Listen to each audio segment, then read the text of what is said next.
2% jalan provinsi rusak parah.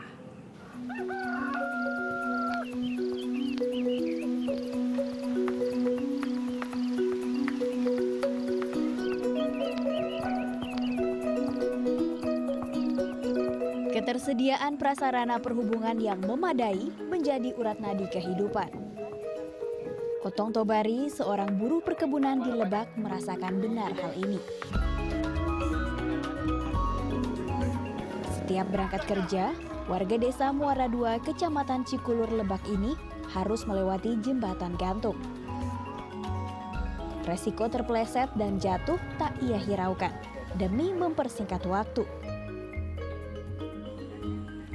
Kalau lesannya terlalu dekat, kalau lesannya terlalu jauh. Kalau sini kan paling jago 5 menit, gitu. Kalau sana 10 menit, jadi makan waktu. Itu bagi saya mah.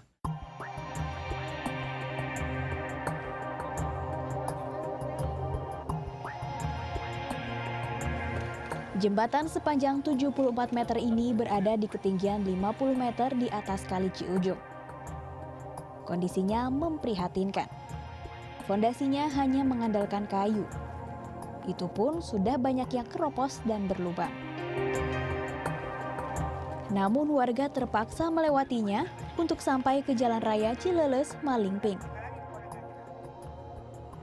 Jembatan ini menghubungkan dua desa dan dua kecamatan di kawasan Lebak, Provinsi Banten. Dibangun sejak tahun 96, sempat ada renovasi tapi tidak pernah betul-betul diperbaiki sehingga menimbulkan kenyamanan bagi warga. Warga berharap tentunya jembatan ini bisa segera diperbaiki untuk mempermudah akses dan menunjang kegiatan ekonomi warga.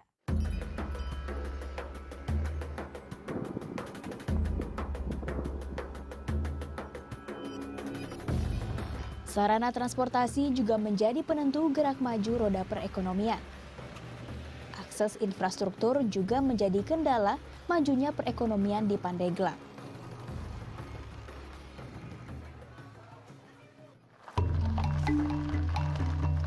Jalan Kabupaten Pandeglang, Banten ini menghubungkan beberapa desa.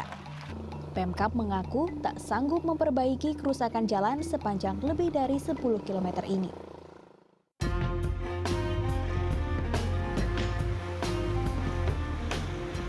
Tak hanya di Pandeglang, jalan rusak pun menyebabkan kerugian bagi warga di Kabupaten Tangerang. Misalnya di Kampung Kadu, Desa Pete, Kecamatan Tigaraksa. Jalan yang menjadi kewenangan pemerintah Provinsi Banten ini sudah bertahun-tahun dibiarkan rusak. Masyarakat jelas mengalami dampak buruknya. Berkendara menjadi tak nyaman, kendaraan cepat rusak, dan banjir lumpur datang di kala musim penghujan. Bahkan di sini juga banyak yang sakit karena debu, apalagi musim kemarau ini. Terus yang kecelakaan juga banyak yang masuk rumah sakit gara-gara jalan ini kan gitu. Terus kemacetan lebih parah kalau pagi sampai sore. Taruhlah hari-hari kerja, keluar kerja, masuk kerja, ini parah di sini, Bu. Sementara itu, terkait kerusakan infrastruktur yang ada di wilayah Banten, pemerintah mengaku tidak tinggal diam. Tahun 2013 saja, Dinas Bina Marga dan Tata Ruang Banten mendapat alokasi dana senilai 870 miliar rupiah dari total 6 triliun PAD Provinsi Banten. Porsi yang paling besar dibandingkan SKPD lainnya. Sebetulnya mungkin ada beberapa penilaian saja dari masyarakat yang mungkin dengan tidak disertai keilmuannya. Jadi sebetulnya jalan rusak memang di Provinsi Banten masih banyak yang rusak, sekitar hingga saat ini masih ada 24-26% lah yang rusak. Pemprov Banten menargetkan tahun 2017 nanti tidak ada lagi jalan provinsi yang rusak.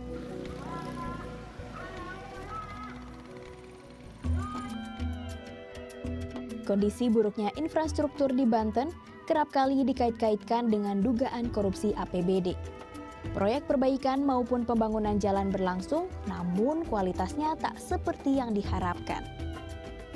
Keluhan terhadap infrastruktur Banten memang sudah terjadi dari tahun ke tahun. Bahkan sejak Banten belum menjadi provinsi. Kesenjangan antara Banten Selatan dengan Banten Utara inilah yang ingin dikurangi dengan otonomi daerah. Tapi kenyataannya, 13 tahun Banten menjadi provinsi, kawasan Banten Selatan seperti Pandeglang dan Lebak masih tertinggal. Kenapa kami dulu bergerak membentuk Provinsi Banten? Karena ingin mempercepat, mensejahterakan masyarakat terutama di daerah selatan. Tuh, wilayah selatan itu wilayah yang boleh dikatakan sangat tertinggal lah. Sampai ada joke bahwa wilayah selatan itu kota luar Jawa di Pulau Jawa gitu. Sedih gitu. Banten sebagai provinsi yang kaya sumber daya alam sudah seharusnya memprioritaskan program mendesak, terutama pada bidang yang langsung dirasakan oleh rakyat. Anggi Juniarti, Erwin Widiastama melaporkan untuknya.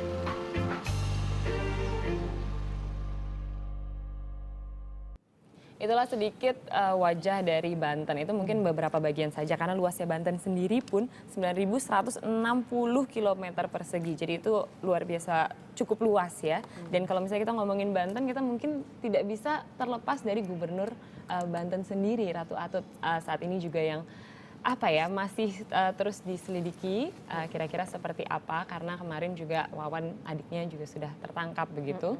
Tetapi kemarin Abraham Samad Ketua KPK sudah mengatakan sesuatu yang agak sedikit mencolek sebenarnya. Oh, mencolek? Mencolek karena dibilang memang KPK tuh sangat serius mendalami kasus-kasus yang ada di Banten karena kasus-kasusnya ini terkait dengan pembangunan juga. Di mana di sini ada 3 kasus yang dikatakan akan ditelisik lebih lanjut, yaitu kasus Alkes yang memang Wawan sudah ditetapkan menjadi tersangka, dan kemudian dana bansos 2010 hingga 2012 dan juga pembangunan infrastruktur. Kalau misalnya kita lihat pembangunan infrastruktur tadi kita melihat bentuk jalanannya seperti itu. Itu salah satu yang akan diselidiki KPK. Itu adalah merupakan salah satu dari 3 yang sangat menarik sekali. Kira-kira uangnya itu kemana selama ini. Meneruskan apa yang Shahnaz tadi bilang mengenai Ratu Atut ini, menurut Tempo.co sekitar bulan Oktober lalu, dia mengatakan puluhan miliar dana hibah dan bantuan sosial yang diambil dari anggaran pendapatan dan belanja daerah atau APBD Provinsi Banten setiap tahunnya dituding mengalir ke dinasti Ratu Atut. Jadi organisasi dan lembaga yang diketuai oleh suami, adik, anak, menantu Ratu Atut Chosiah serta jaringan keluarga Atut disinyalir menerima hibah itu. Jadi kembali lagi ke dinasti Ratu Atut ini. Iya, kalau bicara mengenai Banten ini memang provinsi yang nggak bisa kita pandang sebelah mata. Selain letaknya memang strategis, coba kita lihat Bandara Soekarno-Hatta letaknya di Provinsi Banten. Kemudian penyeberangan pelabuhan yang terbesar di Indonesia, Merak dari Jawa ke Sumatera itu juga masuk Provinsi Banten. Dan kalau nanti ini ada mega proyek pembangunan jembatan Selat Sunda terrealisasikan, itu luar biasa lagi juga Banten. Benar, makanya kita juga sebenarnya sebagai masyarakat tuh menunggu gitu pembangunan infrastrukturnya seperti apa. Iya. Tapi kalau misalnya KPK mau menelisik lebih lanjut mengenai penyalahgunaan yang dilakukan oleh beberapa orang di dalam pembangunan infrastruktur, ini kan mengenaskan sekali ya untuk kita masyarakat. Betul.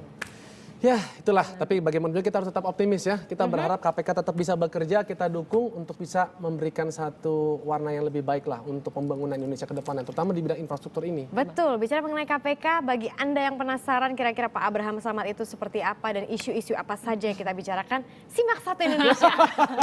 Hari Minggu jam 11 Promo dia, malam. 11 betul, malam. Karena Betul. kan tanggal 9 itu kita memperingati Hari Anti Korupsi sedunia. Iya. Jadi makanya aku colek-colek sedikit Pak Abraham. Iya, jangan lupa harus nonton ya. Yuk kita ajak untuk ke TMS ya, Mar. Boleh. Kembali kami ajak Anda untuk berpartisipasi dengan suarakan pendapat Anda melalui situs tmssearch.com. Untuk hari ini silakan berikan komentar Anda mengenai, kan beberapa tahun terakhir ini ada yang namanya fenomena artis dan pengusaha menjadi anggota DPR. Ya. Nah, Anda setuju atau tidak? Kemudian berikan juga alasannya. Langsung saja kunjungi situs tmssearch.com dan jangan lupa sertakan kode program kami yaitu NET 143. 2 pendapat terbaik akan mendapatkan hadiah masing-masing Rp1 juta yang akan kami umumkan besok. Cukup banyak juga ya sebenarnya artis-artis ini sudah yang terlibat ya. Sebut aja kayak kemarin kamu sempat wawancara ya. Yes. Ada Deddy Miswar, Yes. jadi waktu itu Gubernur Banten. Kemudian juga waktu itu sebelumnya ada Dede Yusuf. Ada Rike Diah Pitaloka, Rano Karno sekarang menjadi wakil dari Gubernur Banten. Tapi ada juga anggota-anggota DPR yang kalau tidak salah terpilih kemarin tahun 2009, penyanyi begitu, yang masuk menjadi anggota DPR tapi akhirnya dia tidak kuat dan mengundurkan diri. Oh iya. Oh iya betul. betul. Tapi itu siklusnya bisa dibalik nggak ya, jadi artis dulu? Ini kan selama ini jadi artis atau jadi pengusaha dulu baru jadi anggota DPR. Atau jadi anggota DPR dulu baru jadi artis, bisa nggak? Mungkin terkenalnya seperti artis bisa. Ada. Ruhut Sitompul. Iya benar. Ya kan? Tapi sebelumnya si Bang Ruhut itu dia sempat main sinetron juga. Masa Ada kamu sinetron Gerhana waktu itu. Iya bener, yang sama Pierre Roland itu. Makanya namanya di Poltak itu adalah nama dia waktu pas dia menjadi karakter Poltak di sinetron tersebut. Ternyata betul, Syah. Ternyata betul. Oke, mungkin